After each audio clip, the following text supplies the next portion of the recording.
Catherine McLean, founder and CEO of Dylan Green, and today I have with me Alice Myerhoff. Alice is joining us from Alameda, California, and Alice is going to tell us about how women lead and how women invest in Lincoln families. Welcome, Alice.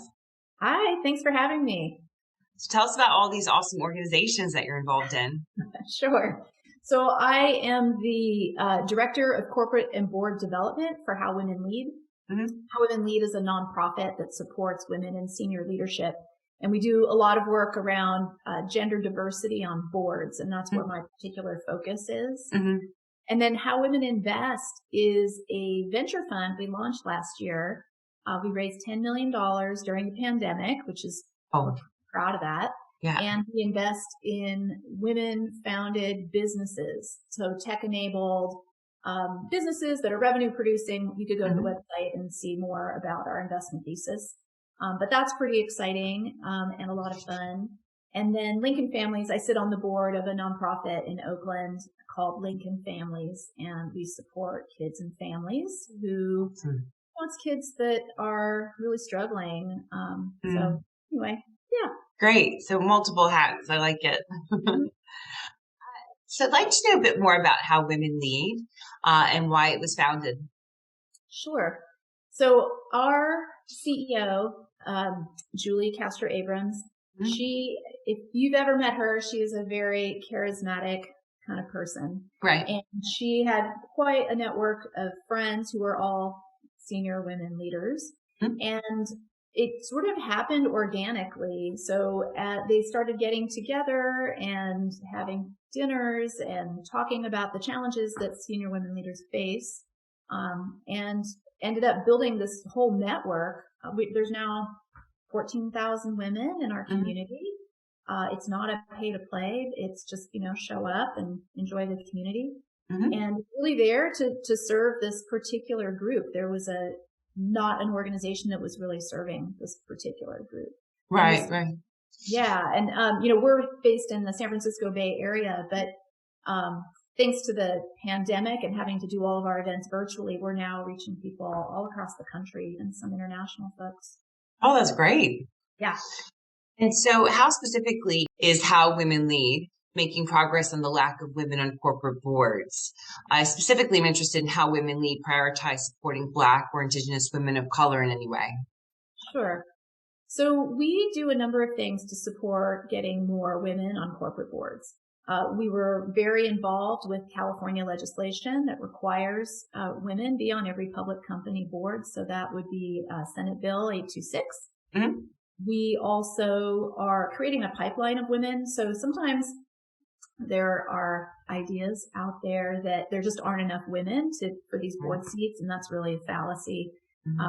We're doing things like corporate board readiness training, so helping women prepare and be ready to join boards when those opportunities show up. We offer all kinds of other programming around boards. Might be about, how to serve on an audit committee effectively. We'll do an event in February about how to read a financial statement, right? Because not everybody has a financial background. So we're doing things like that. And then in terms of, how are we supporting women of color? Our community is naturally very diverse, which is exciting. It's something that I'm always so grateful for, to see these women involved, and it's just impressive. And the things that we do to support them, to welcome them into the community, we're always very thoughtful when we're putting events together that we have a representation of types of women. When we do the board readiness trainings, when we do any other type of event, we also do things like, one of the first things I did when I joined was put together a panel called A Conversation About Race in the Boardroom. Okay. And, we did an AAPI solidarity event last week. So, it's something that is really part of our DNA. Yeah. No, that's really great. I was going to ask you about these specific laws, like especially around California requiring public companies, as you said, to have a specified number of board directors. Yeah. How necessary do you feel it is to have something like that in place? And what sort of differences have you noticed in California? Yeah. Well, Sadly, it's essential. So there's Yeah. data that shows having a diverse board makes a company perform better by all kinds of metrics, not just financial. But even with those metrics being out, and available, change wasn't happening. Mm-hmm. So it was pretty essential that this law passed, the Senate Bill 826, which, by the way, is being copied in other states. I think there's 12 different states that have some legislation either in the works or they've passed it. Mm-hmm. So it's making a big difference. One of the things that we saw in California is that now, out of the public companies, there's only 15 left that don't have a women on their board, and those are small companies. So it's made a big difference in California. Mm-hmm. I can't really speak to the other states as much other than there's momentum happening. Yeah. Interesting. Yeah. Alice, as you know, Dylan Green is heavily involved in the clean tech space. It was Julia Ham who introduced us. I'm from SEPA. Tell us a little bit about kind of ways you think that the women in clean tech can get involved with how women lead. Yeah. I think there's a number of things. Obviously, clean tech is a really exciting space and there's a lot of momentum. Mm-hmm. We are seeing opportunities come up around clean tech for boards. So, for example, there was an electric vehicle board, a seat open for an electric vehicle company. Yep. And so when we get inquiries like that, because we get approached quite a lot, hey, somebody who would be a fit for this board seat, one of my big resources is we have a board bio database where people submit their board bios and they fill out a form that tells us where their various expertise levels are, but expertise areas. And we do have a expertise that is around the clean energy. Mm-hmm. So for example, when that electric vehicle opportunity came up, that was my go-to. Oh, who has experience in there? And I'll share this too. Something that sometimes people don't realize is that just because that's where your expertise is, it doesn't mean that's the only place you can serve on a board. Right. So, in fact, sometimes there's conflicts of interest. Mm-hmm. So, you might be better served, looking at a different type of board, not in that area. And actually for a lot of women, especially later in your career, that's kind of fun, right? You get to learn about another industry. Yeah. But bring what you've learned in this industry into this other space. Yeah, I really, really want to get that point across to people watching this, that there's a lot of opportunities for women to lead, not just in their industry, but in other industries. And so to kind of open their eyes a bit wider and, a bit further as to all the different possibilities, because that was something that I was really excited about for people to know. How are organizations helping to overcome the SHEcession?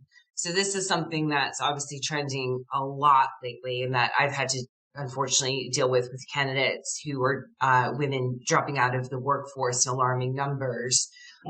Tell us a bit about your thoughts on that. There are a number of things. So if you're thinking about how can you retain female leadership at your organization, some of the things that you can do are allow for flexibility, flexible work hours, that type of thing.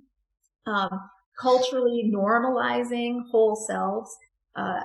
During the pandemic, I think a lot of us are seeing lives outside of people's work show up on these Zoom calls. Mm-hmm. So that's an example of, we need to just be aware people are not just their 9-to-5 selves and support that, make them feel comfortable.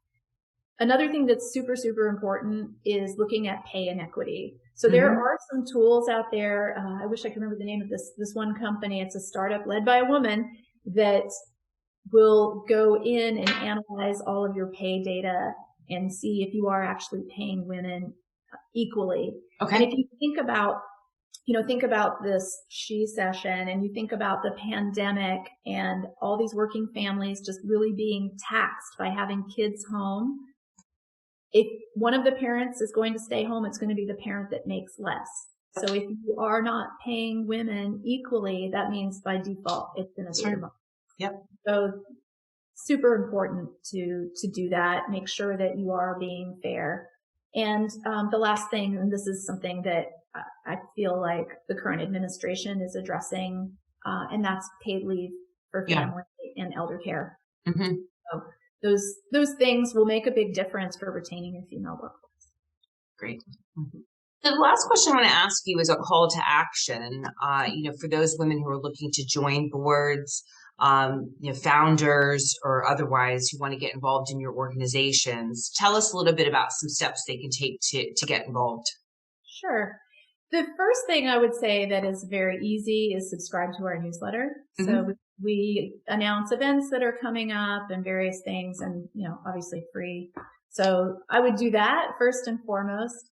If you are not currently on a board, but you think it's something that you might want to do, I would definitely recommend our corporate board readiness training. So we have one starting on April 30th. They are 4 2-hour sessions. We do this series is Friday mornings from 8 to 10 Pacific. And then there's going to be another one in October. So that's a great way to, build up your chops and really figure out, is this something that is right for me? Because sometimes it's not. Sometimes people do the training and go, that's kind of more work than I thought it was going to be. Yeah.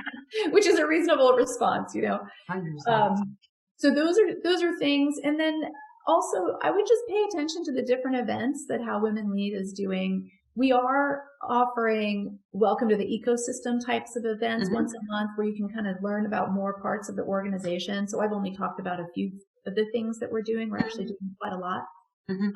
So I would recommend those just to get a taste for all the different stuff. And just show up and, be part of the community. That's great. Well, thank you so much for your time, Alice. I really appreciate it. Oh, thank you. This was a lot of fun.